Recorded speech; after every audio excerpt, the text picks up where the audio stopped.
আমার আন্টি শখ করেছে তার মেয়ের জামাইকে তোড়া করে খাওয়াবে। তো সেদিন সকাল সকাল আমাকে ফোন দিল যে আদি একটু চলে আয়, একটা মুরগি তুই রান্না করে দিতে পারবি? আমি কি হ্যাঁ আমি তো পারি। তো গেলাম, আমি ভাবছি হয়তো তার মেহমান আসবে। যাওয়ার পর বলতেছে রাকিবরে কল দে, মানে আমাদের জন্যই করবে কিন্তু আমরা জানি না। তারপর বিকালে যাওয়ার পর নোহা বলতেছে ও নাকি ডিম ভাজতে পারে, তো তাসিনের জন্য ডিম ভাজতেছিল। আমি গেছিলাম ভাজার জন্য, কিন্তু ও নিজে বলতেছে যে ও ভাজবে। ও নাকি মানে ডিম ভাজতে পারে খুব সুন্দর করে, আসলে খুব সুন্দর হয়েছে ভাজাটা।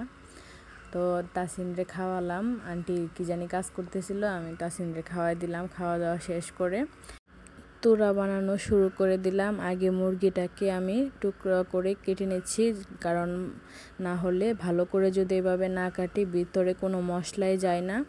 আর এভাবে কাটলে ভাজার পর খুব সুন্দর দেখতে লাগে আমার কাছে। সবসময় আমি এভাবে কাটার চেষ্টা করি। তো তারপর ওই পাশ দিয়ে আবার চালটাও ধুয়ে নিচ্ছিলাম। মুরগিটা ভালো করে কেটে একটা স্ট্যান্ডে ঝরায় রেখেছিলাম। তারপর হচ্ছে চালগুলা পোলাও আর রোস্টটা হচ্ছে আমি রান্না করি, আর বাকিগুলা আন্টি রান্না করে। আখিলের আব্বু তো মাছ খায় না, আন্টি মাছ রান্না করতে চাইছিল, তারপর আমি দেই নাই রান্না করার জন্য বেশি। এখানে তুরার জন্য আমি মশলাটা রেডি করছি। আমি সব মশলা আগে ম্যারিনেট করে রেখে দেই। এখানে আমি দই নিয়েছিলাম 1.5 কাপের মতো, তারপর পেঁয়াজ বাটা নিয়েছি 3 চামচ, মানে পরে 1 চামচ অ্যাড করেছিলাম। তারপর 1 চামচ হচ্ছে রসুন বাটা, 1 চামচ আদা বাটা নিয়েছিলাম, আর গোটা মশলা দিয়ে দিচ্ছি পরিমাণ মতো। যেহেতু এত বেশি রান্না হবে না, শুধু একটা মুরগি রান্না করব, তার জন্য এতটুকু দিয়েছি। আপনারা চাইলে মশলাটা কম বেশি করে দিতে পারেন। আমি সবসময় এভাবে রান্না করি, আবার মাঝে মধ্যে মুরগির মশলাগুলো সব তেলের মধ্যে দিয়ে কষায়ও রান্না করি। আর এভাবে রান্না করলে জানি আমার কাছে সহজ মনে হয়, সব কিছু ম্যারিনেট করে রেখে দেওয়া আগে। তারপর আমি প্রথমে কড়াইটাতে পেঁয়াজ বেরেস্তা করে নেই, বেরেস্তা করার তেলে আমি আবার মুরগিটা ভেজে নেই।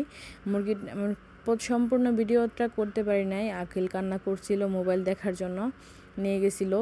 তারপর পেঁয়াজ বেরেস্তা তোলার পর মুরগিটা ভাজার পরে এই যে মশলাটা মেখে রেখেছিলাম ম্যারিনেট করে, এই মশলাটা দিয়ে কতক্ষণ কষিয়ে তারপর হচ্ছে আস্তা মুরগিটা দিয়ে দিই। তারপর উপরে কাঁচামরিচ এবং পেঁয়াজ বেরেস্তা দিয়ে ঝোলটা শুকানোর পরে নামিয়ে ফেলি।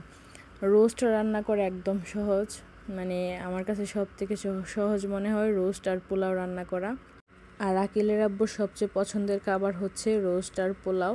তো এই জন্য আমার প্রতি সপ্তাহে রান্না করতে হয়, প্রত্যেক শুক্রবারে রান্না করতে হয়। আর যদি কোনো শুক্রবারে রান্না না করি পোলাও, তখন বলে কি জানেন, যে আমি কয় মাস ধরে রোস্ট আর পোলাও খাই না, এরকম একটা অবস্থা। ওনারে শত খাওয়াইলেও ওনার তৃপ্তি মিটে না রোস্ট আর পোলাও।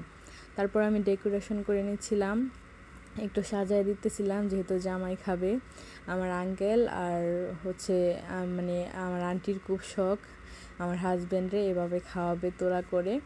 তো তাদের জামাইকে তারা খাওয়াবে, আর কিন্তু আমি রান্না করে দিলাম, কারণ আন্টি তো অনেক ঝামেলায় আছে, আপনারা সবাই জানেন। ভাষা চেঞ্জ করা নিয়ে সে মানে কত ব্যস্ত বলার মতো না, কিন্তু আমি শুধু এতটুকুই রান্না করেছি, আর বাকিগুলো আন্টি রান্না করেছে। গরুর মাংস আর মাছ বোনা আন্টি করেছিল, আরও দেশি মুরগি রান্না করেছিল। এগুলো খাবারগুলো অনেক মজা হয়েছিল আলহামদুলিল্লাহ। 50 জনের মতো রান্না আমি একাই করতে পারি। আমার ছেলের জন্মদিনের সম্পূর্ণ রান্না কিন্তু আমি একাই করেছিলাম, প্রায় 30 জনের মতো আইটেম করেছিলাম। আমি কাজকে ভয় পাই না, রান্না বান্না করতে আমার কাছে খুবই ভালো লাগে। অবশ্যই ভিডিওটা শেষ পর্যন্ত দেখার জন্য অনেক অনেক ধন্যবাদ আপনাদেরকে। আমার ছেলের কাণ্ড দেখেন, সারাক্ষণ আমার জামা ধরে টানাটানি করে, এই জন্য আমি আরও কাজ করতে পারি না, নাহলে আমি অনেক কাজ করতে পারি মাশাল্লাহ। তারপর আমরা খাওয়া দাওয়া শেষ করে বাসায় চলে আসলাম। আখিল দেখেন ড্রাগন ফল দেখে কেমন ভয় পাচ্ছে।